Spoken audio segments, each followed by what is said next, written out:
fact of the matter is that each day when you open the newspapers, Israel is gearing up for a war against another country, another innocent, often defenseless people. This past week they talked about a second attack, or Operation Cast Lead 2, against Gaza. Then they talk about attacking Lebanon. Then they talk about attacking Iran. I think it is correct to say that in the modern world, the contemporary world, there is really no state quite like Israel. Israel is off the cliff. It's become a lunatic state. America and Israel share an unbreakable bond. AIPAC is one of the reasons why. All of us share a fundamental belief that the freedom and security of Israel are vital interest of the United States of America. We need you now more than ever. Between 2000 until 2009, around 6,700 children were detained. That's not a mistake. That's not something that's confusing to the Israeli military. Children are being abused throughout the being targeted? They are being targeted.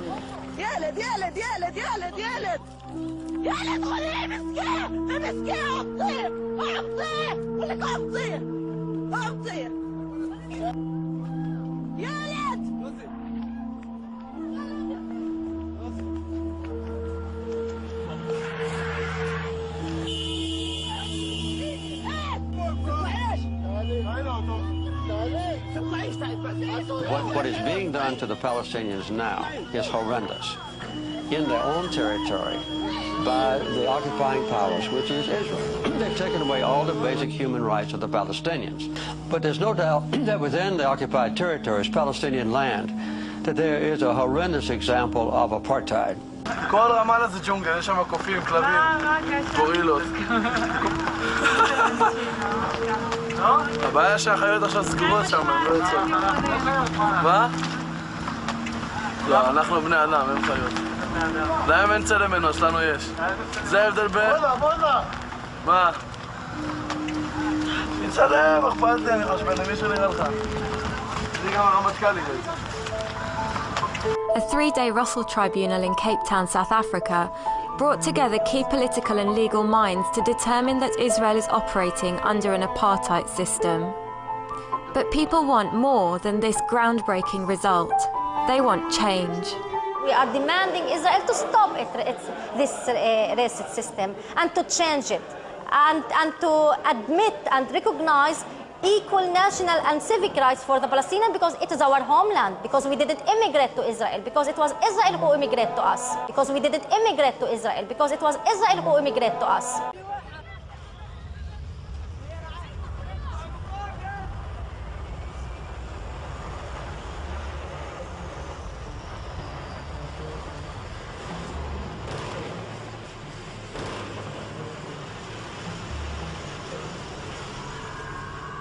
If someone came inside your home, you came home and you found someone in your home, and you asked them why you're here, you said, because in the scripture that God gave to me, he said that this house here belonged to me. You would say, no, get out of my house. So they kill your father, they kill your brother, they kill your uncle, they kill everybody except the children. And they stay in that house. And those children they did not kill, even though they cannot get back in the house again. Every time those children passed by that house, they pick up a stone and they throw it at that house. And those people in the house, they shoot at those children. I would ask you, are those children criminals? If they came, if those children, if that's all they could do was throw a rock at those people that took your house, would those children be criminals? The person said, no, that's a very pathetic situation. I said, that is the condition of Palestine. There's nothing but children throwing stones, facing tanks. But that's all they can do. And I say that if Allah only gives to the children of Palestine rocks to throw and a heart to face tanks, they must face the tanks and they must continue to throw stones. Boys are gathering near the border to throw stones at Israeli bulldozers. Because that is an act of honor. And if there are no more men to throw stones, to carry the honor of those people, then the children, they must continue to throw stones until there is no one else to throw a stone.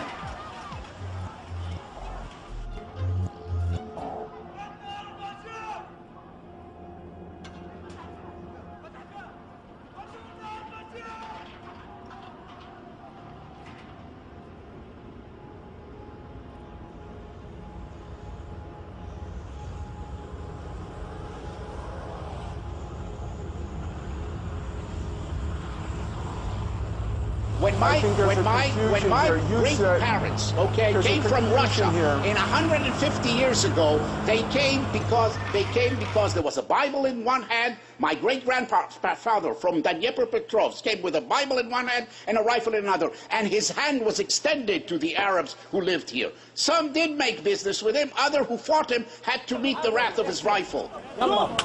And that's how you live in the Middle East. We are a people who want to survive.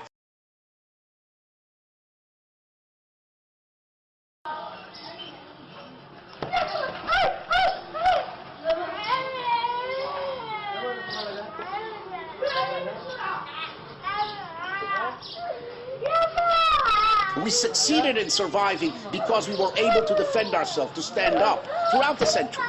Go ahead, Without Norman. that, we wouldn't have been there. That's why we are an endangered species. All right, let's go to Norman here. Go ahead.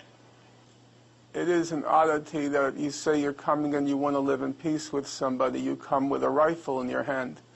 I often have friends visit me at my home, and when they come to my home, they don't come with a rifle. So did the first settlers in the United So States you of have to America. ask yourself, I appreciate Dr. Gissen's comparison because I think it's exactly right. The first Euro-Americans who came to North America came with a rifle in hand because they came with the intention of displacing and dispossessing the indigenous population. That's why they needed a rifle. And most Americans nowadays at least acknowledge the fact that what was done to the indigenous population of North America was wrong.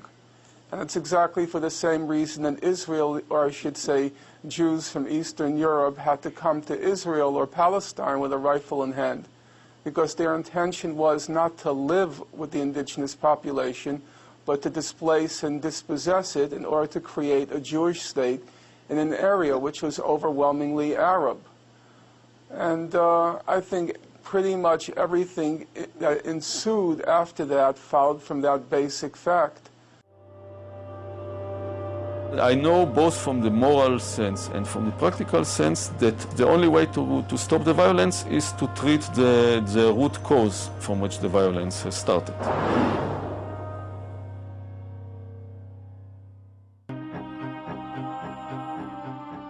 The number one myth that Westerners have about this conflict is that Arabs and Jews have been fighting for thousands of years and they're going to continue to fight. This is really quite bizarre because all it takes is a little bit of reading of history to find out that this just isn't true. There is no congenital historical enmity between the Arabs and the Jews. The Jews flourished in the Arab world at a time when they were being persecuted throughout all of Europe.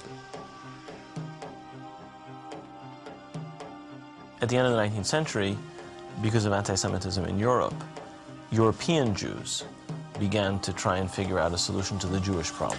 A very small minority adhered to Zionism, the idea that the only place in which they could be safe is within a Jewish state. Zionist Jews actually had a design on the land of Palestine, the idea of creating a homeland for Jews in the land of Palestine. And this is really the beginning of the conflict. The concept for Jews to have a state is expressly forbidden in the Torah, in the Jewish teaching, since the destruction of the temple 2,000 years ago. We were told by the Almighty in a prophecy of King Solomon that we are forbidden to have our own entity, our own state, our own kingdom, even in an uninhabited land. And this was held by all Jews around the world for thousands of years. and it makes it worse, compounds the sin, the crime in having the state, because this state of Israel that these nationalists made it in Palestine, made it in a land that was inhabited by the majority Muslim people, by the Palestinian people. Villagers were expelled en masse, and massacres occurred in many places. The villages of Hula, Saliyah, and Bassa were but a few to suffer such atrocities during 1948.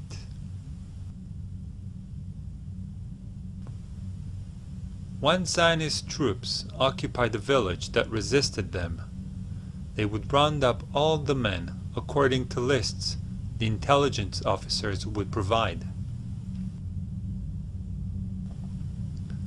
On the whim of the local commander, they would either shoot them or march them away.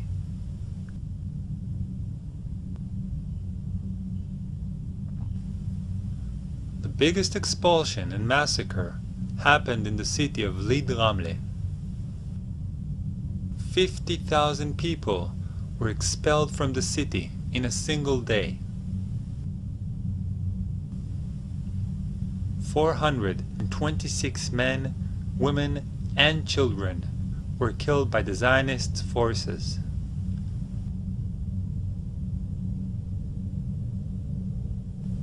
The general in charge of the occupation and expulsion of Lid Ramle was Yitzhak Rabin, who would later become Israel Prime Minister, serving 2 terms.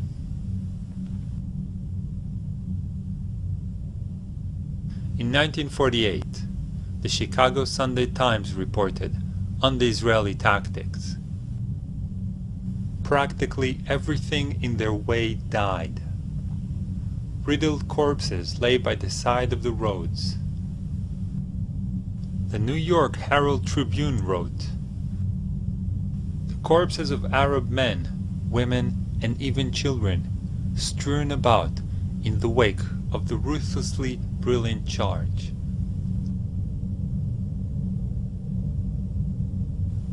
The London Economist reported, "The Arab refugees were systematically stripped of all of their belongings.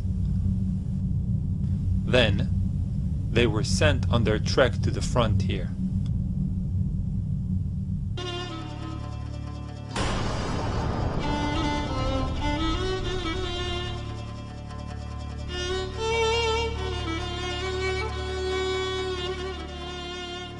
I was among the people that conquered Akko. When we were walking around, we entered a flat. There was a pair of shoes of a small child, maybe 2 years old. They didn't have time to put on the shoes, so they left the shoes and they ran away. They left everything.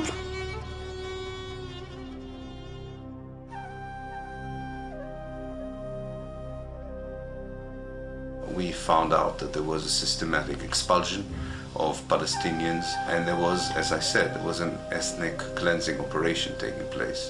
The most infamous campaign was the massacre at the village of Deir Yassin, where over 100 men, women, and children were systematically murdered. هذا البيت ما كان متخبين فيه أنا وولادي وأخويا موسى. ما كان لي تنام عندنا أخوي موسى مساكن نتونس بالله فيه. هذا البيت. أجوا قالوا لما كنا بالبيت كنا مش كسر خبطنا الكنبلة وجينا صورت أنا وبنتي الصوابت لمسح ولادي. وكان بعد ما راحت المراكة الحالة كانت كسروا الباب عليهم وطلعونا. بدهم يقتلوا أخوي مسادبة فيه على وجهها اللي يقتلوه. تناولت 250 ليرة من عدة وقلت يا خواجة بس مشان الله الطالب بدها قلت لشي قال لي كتير انت كويس هات المصاري بارس اخوتي الحنو شو تسوي فيها اخوتي الحنو اجراك يا ويلي هي زمتك على السلام تحلي وجدت اللي هو حط لك 5 سنين ويكون اصفي موسى قدامك حط لك